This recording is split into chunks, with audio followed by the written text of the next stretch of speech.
সব হিসেব গোলমাল হয়ে গেল চাঁদরার ঘোষবাবুর জন্য।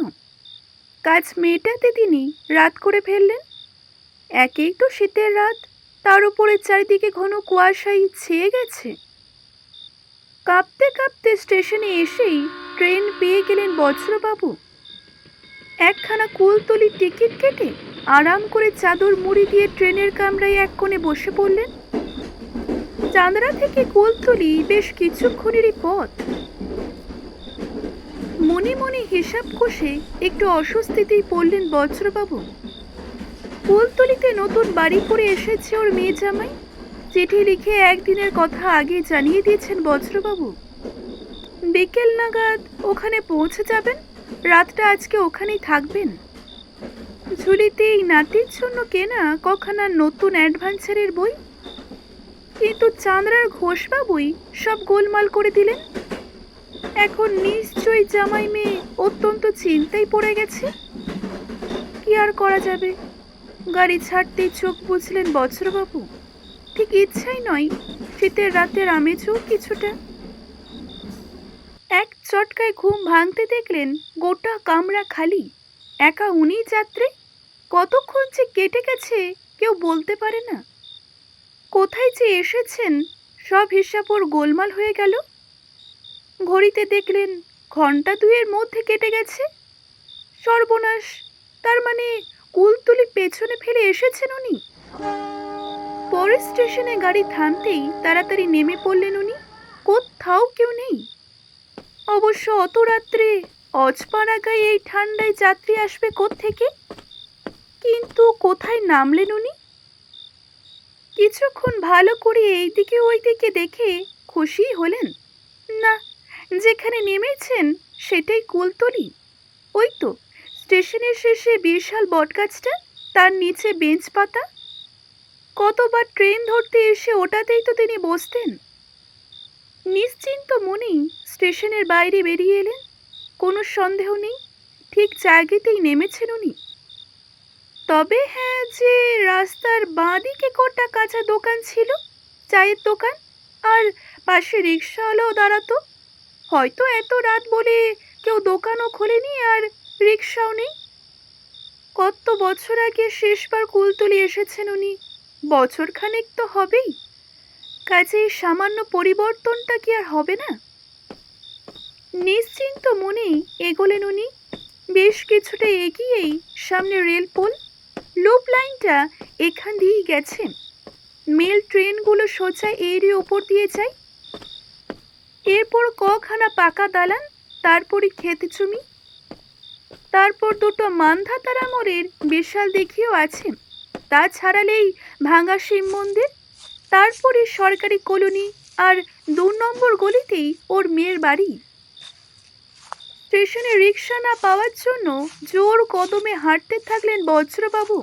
অনেক রাতও হয়ে গেছে, যার কারণে মেয়ে জামাই যথেষ্ট চিন্তাও করছে। তবে যাক, সব ভালো চায় শেষ ভালো। নানান কথা ভাবতে ভাবতে ঘোর কুয়াশা ভেদ করে সামনে এগোচ্ছেন উনি। হঠাৎই থমকে দাঁড়িয়ে পড়লেন। এ কি, সামনে আবার রেলপোল কেন? এই তো কিছুক্ষণ আগেই ওটা উনি পেছনে ফেলে এসেছেন। তাহলে কোথায় এলেন উনি? রাস্তা জনশূন্য, কোথাও কেউ নেই।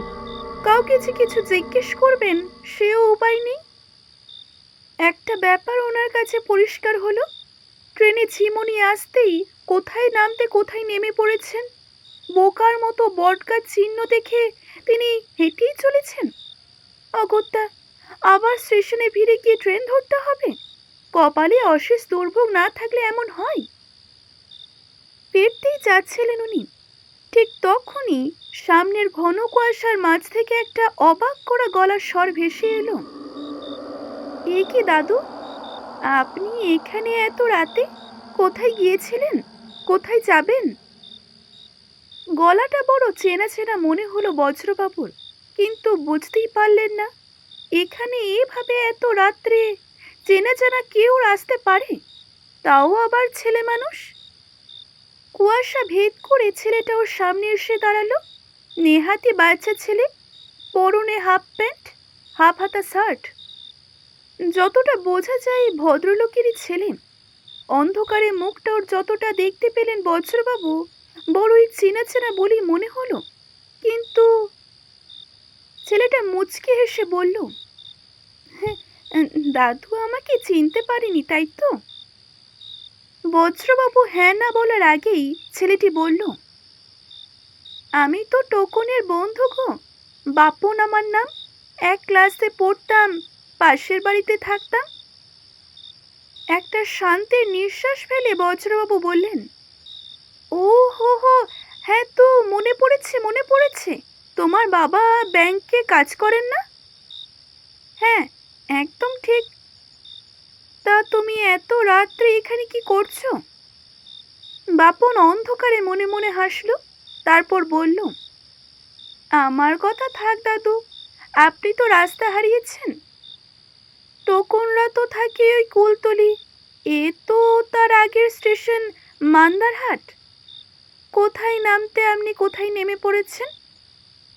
ব্যস্ত হয়ে বজ্রবাবু তখন বললেন, "হ্যাঁ হ্যাঁ, তাই তো তাই তো। তাহলে ফিরে গিয়ে স্টেশনে ট্রেন ধরি গে, আজ আমাকে কুলতলি যেতেই হবে।" বাপন বলল, "এখন যে ট্রেন পাবেন না দাদু, মান্দারহাটে থামলেও কুলতলিতে থামবে না, সে ট্রেন আবার সে সকালে।" পথের মাঝে থমকে দাঁড়ালেন বজ্রবাবু, অবাক হয়ে বললেন, "তাহলে উপায়? শেষ ট্রেন তো 11:52 একটা আছে এখানে, ওটা সোজা কলকাতা যায়, ওটাতেই ফিরে যাবেন?" "না বাবা না, চিঠি লিখে ওদের জানিয়ে দিয়েছে আজই আসবো। এখন না গেলে সারা রাত চিন্তায় ছটফট করবেছে। তার চেয়ে তুমি আমাকে একটা রিক্সা ডেকে দাও, চলে যাই। খরচা হবে, কি আর করা যাবে?" "এত রাতে কোনো রিক্সায় তো ওইদিকে যেতে চাইবে না দাদু। তাহলে উপায়?" ছেলেটা আবার কুয়াশায় হারিয়ে গেল। কুয়াশার ভেতর থেকেই বলল, "হাঁটতে হবে দাদু, 1.5 মাইল পথ, মাঠের মাঝ দিয়ে আল ধরে। না না, চিন্তা করবেন না, শীতকালে ও পথে বেশি লোক চলে দিনে। তবে আমি যদি সঙ্গে থাকি তো রাতের এবার চিন্তা কি? আসুন দাদু, চলুন আমার সঙ্গে, আপনাকে পৌঁছে দিয়ে আসি।" মনের মধ্যে নানান প্রশ্ন জাগলো বজ্রবাবুর। থাকতে না পেরে বললেন, "সে কি বাবা, এত রাত্রে তুমি আমাকে পথ দেখিয়ে নিয়ে যাবে? তোমার বাবা মা?" বাপন তখন বাধা দিয়ে বলল, "ও নিয়ে ভাববেন না দাদু, ওরা আজকাল এখানে থাকেই না, বদলি নিয়ে অন্য জায়গায় চলে গেছেন। আমি একা থাকি এখানে, একদম একা।" "তা বাবা, তোমরা তো কুলতলিতেই থাকতে, টোকনদের বাড়ির পাশে?" "হ্যাঁ, থাকতাম তো, ঠিক পাশের বাড়িতে। সে বাড়ি তো ভাড়া দিয়েছিল। 2 বছর আগে বাবা এইখানেই, মানে মান্দারহাটে বাড়ি করেছিলেন, সেই থেকে আমি এখানেই থাকি।" বজ্রবাবু বললেন, "ও তাই বলো। তা তোমার বাবা মা না থাক, কেউ গার্জেন তো আছে? চলো বাবা, তার কাছ থেকে আমি পারমিশনটা নিয়ে আসি, আজ রাতে না হয় কুলতলিতেই থেকে যাবে।" বাপন বলল, "খুব মজা হতো তাহলে দাদু। কিন্তু দাদু, ওইসব তো আর হবার নয়। তার চেয়ে বরং আপনি ওই ডান দিকের পায়ে চলা পথটা ধরুন তো। রোজ আমি স্কুলে যেতাম ওই পথটা দিয়ে, এমনিতে যেতে বেশ।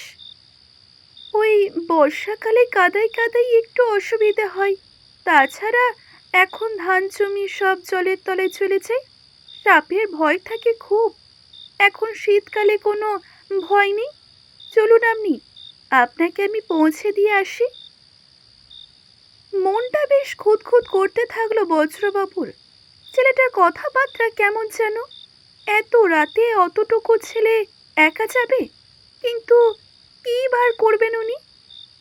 নিরুপায় হয়ে ওর কথাগুলোই শুনতে শুনতে তিনি হাঁটতে থাকলেন। মনে মনে এও ঠিক করলেন যে কুলতলিতেই ওকে সঙ্গে করে আজকে রাতটা তিনি থাকবেন, আসতে দেবেন না। বজ্রবাবু প্রশ্ন করলেন, আচ্ছা, তুমি টোকনের সঙ্গে একই ক্লাসে পড়ো তো? পড়তাম তো দাদু। পড়তাম কেন? তার উত্তরে বাপন বলল, দাদু, আপনি অত বাঁ দিকে যাবেন না, ওইদিকে একটা চোরা গর্ত আছে, খুব গভীর। আমিও জানতাম না, বিপদ তো সেজন্যই ঘটেছিল। এসব কথা বজ্রবাবুর কানে ঠিক গেল না। ডান দিক থেকে সরে এসেই উনি আবার প্রশ্নটা করলেন, তুমি পড়াশোনা ছেড়ে দিয়েছ নাকি? হাতের কাজ টাজ করো? কি করো আজকাল? ছেলেটা কোনো উত্তর দিল না। বেশ অস্বস্তির কারণে বজ্রবাবু চেঁচিয়ে উঠলেন, বাপন, কোথায় গেলে তুমি? কুয়াশার মাঝখান থেকে উত্তর এলো, ঠিক চলছেন দাদু, চিন্তা করবেন না, আর কিছুটা এগোলেই পাকা পথ, ওখানে পৌঁছলে সোজা কুলতলি, আর আধ ঘন্টায় পৌঁছে যাবেন। কিছুক্ষণের মধ্যেই কুয়াশার মাঝখান থেকে বাপন আবার বলে উঠল, জানেন দাদু, আমি না পড়াশোনায় খুব ভালো ছিলাম। টোকেনের সঙ্গে খুব ভালো ছিল আমার বন্ধুত্ব। বাবা ব্যাংক থেকে ধার নিয়ে এই মান্দারহাটে বাড়ি করলেন। এখানেও ভালো স্কুল আছে, তবে আমি বললাম নতুন স্কুলে আমি পড়তেই পারবো না। বাবা বললেন, 1.5 মাইল পথ রোজ যাবি কি করে? আমি বললাম হেঁটে চলে যাব, আমার কষ্ট হবে না। আমি আমার পুরনো বন্ধুদের ছাড়তেও পারবো না।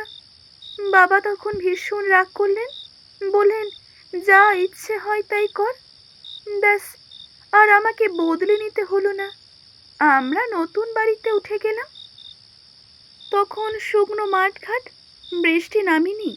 হেঁটে স্কুল যেতে আসতে আমার মন্দ লাগতো না। তারপর যখন এই সিধে রাস্তাটার খোঁজ পেলাম, তখন আমাকে দেখে কে? মাঠে যেসব লোকে কাজ করতো তারা আমাকে বারণ করতো, বলতো, খোকা, এ পথে আসা যাওয়া করো না, ঘুরো পথে যেও। কিন্তু আমি সে কথা শুনবো কেন? এ পথে যেতে তো আমার আধ ঘন্টা সময় লাগে। বজ্রবাবু তখন বাধা দিয়ে বললেন, আমরাও তো সেই পথেই যাচ্ছি নাকি, আর কতক্ষণ লাগবে? কুয়াশা কেটে গেল। বাপন বার হয়ে এসে বলল, হ্যাঁ দাদু, বড় জোর আর 5-7 মিনিট লাগবে। ওই তো সামনে পাকা পথ। অন্ধকারের মধ্যে কালো চওড়া পাকা পথটা সত্যই দেখতে পেলেন বজ্রবাবু। খুশি হয়ে বললেন, হ্যাঁ হ্যাঁ হ্যাঁ, তুমি যেন কি বলছিলে বলো? হ্যাঁ দাদু, গত বছর ভীষণ বর্ষা হয়েছিল এইদিকে। একদিন স্কুলে পৌঁছেছি, নামলো ভীষণ বৃষ্টি। সে কি বৃষ্টি! 4:30 যখন স্কুল ছুটি হলো তখনও বৃষ্টি পড়ছে। দিনটা ছিল 7ই আষাঢ়। আমার সঙ্গে ক্লাসে টোকেনের একটু ঝগড়া হয়েছিল। রাগ করে তো কিছু দূর চলেই এলাম। ওই ভরা মাঠে ডোবা জলে হাঁটতে লাগলাম। পায়ের পাতা থেকে হাঁটু, হাঁটু থেকে কোমর পর্যন্ত কখন যে উঠে গেল জল, আমি টেরই পাইনি। আমি তখন ভয়ে থমকে গেলাম। কোন দিকে পথ, কোন দিকে যাব, কিছুই বুঝতে পারছিলাম না। ভীষণ ভয়ে ঠিক করলাম ফিরেই যাব। আজকে রাতটা না হয় টোকেনদের বাড়িতেই থাকবো। কিন্তু ফিরতে গেলাম, সেই তখনই থামলো বাপন।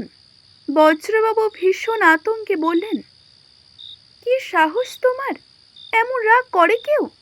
ভাগ্যিস ফেরবার বুদ্ধি করেছিলে।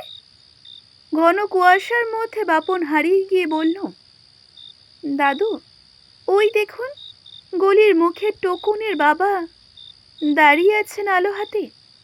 আমি চাই দাদু। বজ্রবাবু তখন চেঁচিয়ে উঠলেন, আরে আরে, যাবে মানে? পাগল হলে নাকি তুমি? বাবা মা নেই, তা বলে কি আমরা নেই নাকি? চলো বাড়ি চলো, আজ রাতে। কুয়াশায় একদম হারিয়ে গেল বাপন। কুয়াশার একদম গভীরে গিয়ে বাপন বলল, পথের মাঝে সেই গর্তটাতে পড়ে গিয়েছিলাম সেদিন দাদু, আর উঠতে পারিনি। 5 দিন পরে জল যখন নেমে গেল, আমাকে সকলে খুঁজে বার করে। বজ্রবাবু তখন চেঁচিয়ে উঠলেন, মানে? জমাট বাঁধা কুয়াশার মাঝখান থেকে প্রায় হারিয়ে যাওয়া সেই গলার স্বর ভেসে এলো, দুঃখে বাবা মা বাড়ি বিক্রি করে চলে গেছেন দাদু। টকুন আর আব্দুল খুব কেঁদেছিল আমার জন্য। দাদু, সবাইকে বলবেন আমি ওদের খুবই ভালোবাসি। কাউকে পাচ্ছিলাম না এসব কথা বলতে, আপনি এলেন ভাগ্যে। বললাম এবারে আমার ছুটি। আস্তে আস্তে গলার স্বর মিলিয়ে গেল। বজ্রবাবু তাকিয়ে দেখলেন ওদিক থেকে আলো হাতে ওর জামাই হন্তদন্ত হয়ে এগিয়ে আসছে। কাছে এসে অবাক হয়ে বলল, এ কি, এই দিক থেকে কি করে আসছেন আপনি? শান্তভাবে বজ্রবাবু জিজ্ঞাসা করলেন, টকুনের বন্ধু বাপনের বাবা মার নতুন ঠিকানাটা কি জানো তুমি? আমাকে দিও তো, জরুরি একটা চিঠি লিখব। এখানেই শেষ করলাম আজকের এই গল্পটি। আজকের এই গল্পটি যদি ভালো লেগে থাকে অবশ্যই একটি লাইক করবেন, শেয়ার করবেন এবং কেমন লাগলো জানাতে ভুলবেন না। ধন্যবাদ।